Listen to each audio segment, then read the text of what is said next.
আসসালামু আলাইকুম। সবাই কেমন আছেন? আশা করি আল্লাহর রহমতে ভালো আছেন। বন্ধুরা, আজকে আমি আপনাদের দেখাবো কিভাবে মোবাইল দিয়ে পিএসপি রান করবেন। বন্ধুরা, তাহলে কথা না বাড়িয়ে চলুন শুরু করি। বন্ধুরা, এজন্য আপনাদের প্রথমে যেটি দরকার হবে সেটি হচ্ছে সার্ভার।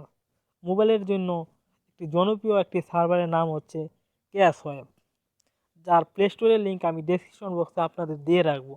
এবং অ্যাপটির ভিতরে কিছু অংশ প্রিমিয়ামে রয়েছে, তাই মডিফাই লিঙ্কটিও আমি ডেসক্রিপশন বক্সে দিয়ে রাখবো। তাহলে কথা না বেরিয়ে চলুন অ্যাপটিতে প্রবেশ করি। অ্যালাউ, কিছুক্ষণ অপেক্ষা করুন। আমি সময় স্বল্পতার জন্য ভিডিওটা একটু পজ করে দিচ্ছি। বন্ধুরা দেখুন, ইনস্টলিং প্রসেস সম্পূর্ণ কমপ্লিট হয়ে গেছে। তাহলে এখন লাইটওয়েট অপশনটিতে ক্লিক করুন। এটি অলরেডি ইনেবল করা হয়ে গেছে। যদি আপনাদের ইনেবল না হয়ে থাকে আপনারা এটিকে ইনেবল করে নেবেন। এটা তেমন দরকার নেই, তবে ইনেবল করে রাখতে পারেন, সমস্যা নেই। এটাও দরকার নেই, তবুও করে রাখতে পারেন। তারপর মাই এসকিউএল, এটা যদি ইনেবল না করে থাকে তাহলে এটা ইনেবল করে নেবেন। যখন ডেটাবেস নিয়ে কাজ করবেন আপনারা, তখন এটি দরকার হবে। তারপর পিএসপি, এটি যদি অলরেডি ইনেবল না হয়ে থাকে আপনারা এটিকে ইনেবল করে নেবেন। তারপর এফটিপি, এটিকেও আপনারা যদি অলরেডি ইনেবল না হয়ে থাকে আপনারা এটিকে ইনেবল করে নেবেন, এটার দরকার নেই। তারপরে দেখুন এখানে টুলস অপশনে দেখুন নিচের দিকে দেখুন এখানে এডিটর নামে একটি অপশন আছে। এই এডিটর অপশনটিতে ক্লিক করে আপনারা এখানে কোডগুলো লিখতে পারেন। সাধারণত সেভ করার জন্য সেভেতে ক্লিক করে আপনারা এখানে htdocs নামে একটি ফোল্ডার তৈরি হয়েছে। আমি উম, এখানে ফাইলটি না ক্রিয়েট করে আমি আপনাদের সরাসরি ফাইল ম্যানেজারে নিয়ে যাচ্ছি। ফাইল ম্যানেজারে গিয়ে আপনারা মেইন টুলস অর্থাৎ ইন্টারনাল টুলস সিলেক্ট করবেন। তারপরে একটু নিচের দিকে গেলে দেখবেন এখানে htdocs নামে একটি ফোল্ডার তৈরি হয়েছে। উক্ত ফোল্ডারটিতে আপনারা ক্লিক করবেন। দেখুন এখানে অলরেডি index.php নামে একটি ফাইল তৈরি হয়ে গেছে। আপনারা এটিকে ওপেন করতে পারেন, কিংবা এখানে যে ফাইলগুলো তৈরি হয়েছে সেটিকে এখান থেকে ডিলেটও করে দিতে পারেন, এটা আপনাদের ইচ্ছা। তা আমি এখানে ডিলেট করে দিচ্ছি।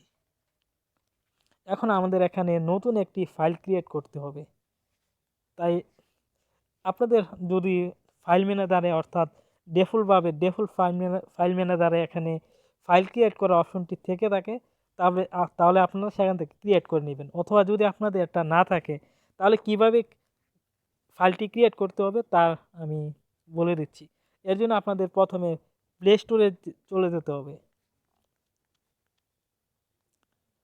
প্লে স্টোর ওপেন করার পর এখানে লিখবেন ফাইল ম্যানেজার।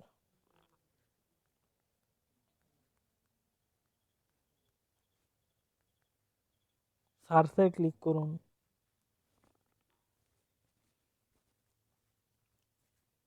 তৃতীয় নাম্বারে যে ফাইল ম্যানেজার অ্যাপটি এসেছে সেটিকে ইনস্টল করুন।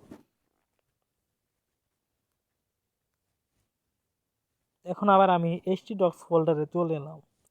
এখন এখানে আপনারা নিউ একটি ফাইল ক্রিয়েট করবেন। সাপোজ ইন্ডেক্স নাম দিলাম, এবং অবশ্যই এক্সটেনশন আপনাদের .php হতে হবে। ওকে, দেখুন ফাইলটি ক্রিয়েট করা হয়ে গেছে। এখন এটিকে ওপেন করব। ওপেন করার জন্য ফাইলটির উপর লং ক্লিক করুন এবং মোরে ক্লিক করুন। তারপর এখানে দেখুন ওপেন উইথ নামে অপশন এসেছে, ওপেন উইথে ক্লিক করুন। তারপর দেখুন এখানে এডিটর নামে একটি অপশন আছে, এডিটর, এটিতে ক্লিক করুন। আবার ক্লিক করুন।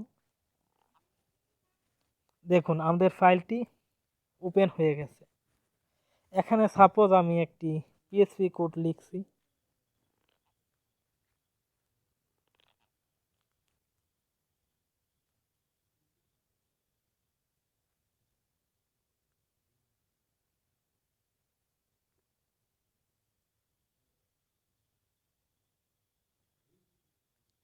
ইকো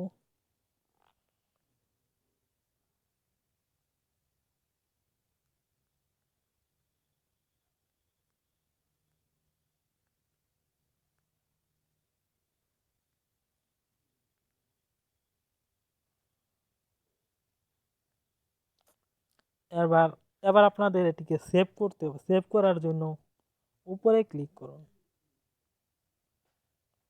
এইখানে। এখন ফাইলটিকে আমি রান করে দেখাচ্ছি। রান করার জন্য আপনাদের উপরে ডান কোণায় থ্রি ডট মেনুতে ক্লিক করতে হবে। এখন এখানে স্টার্ট ইন ব্রাউজারে ক্লিক করুন। স্টার্ট, এই স্টার্ট অপশনটিতে ক্লিক করুন। এখন আপনাদের পছন্দের ব্রাউজারটি সিলেক্ট করে নিন। আমি সাপোজ ক্রোমি দিয়ে ওপেন করলাম। দেখুন হ্যালো ওয়ার্ল্ড প্রিন্ট হয়ে গেছে অলরেডি, পারফেক্ট। এবার আমি আপনাদের আরেকটি জিনিস দেখাচ্ছি, সেটি হচ্ছে আমি এখানে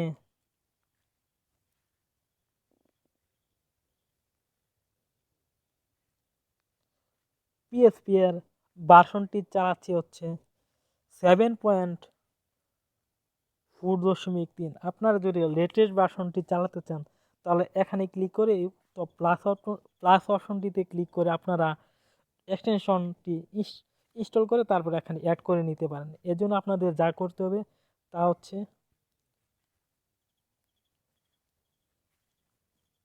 আপনাদের প্রথম এক্সটেনশনটি ইনস্টল করে নিতে হবে,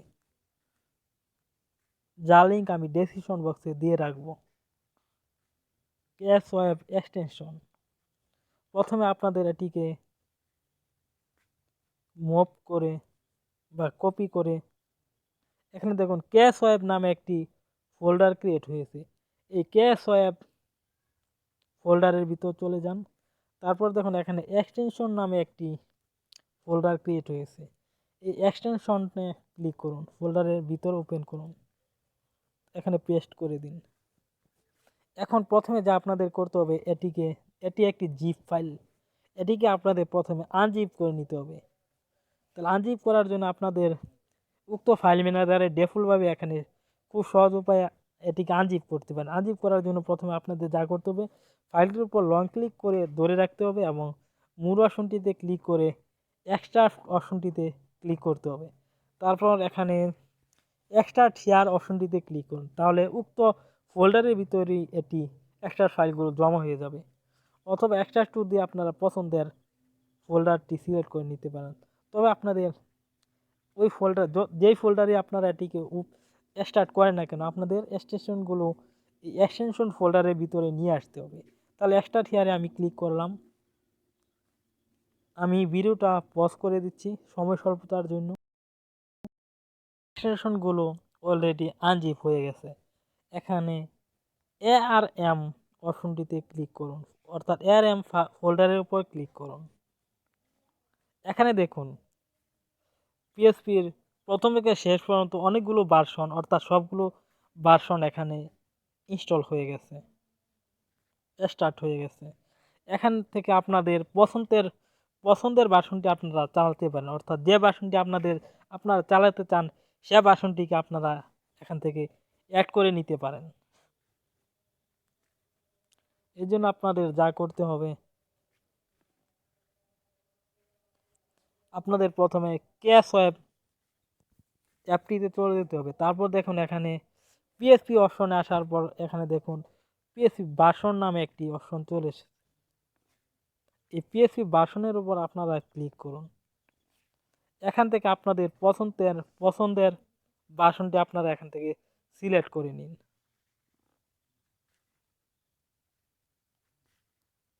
বন্ধুরা ভিডিওটি ভালো লাগলে ভিডিওটিতে একটি লাইক করতে ভুলবেন না এবং সাবস্ক্রাইব করে পাশে থাকবেন।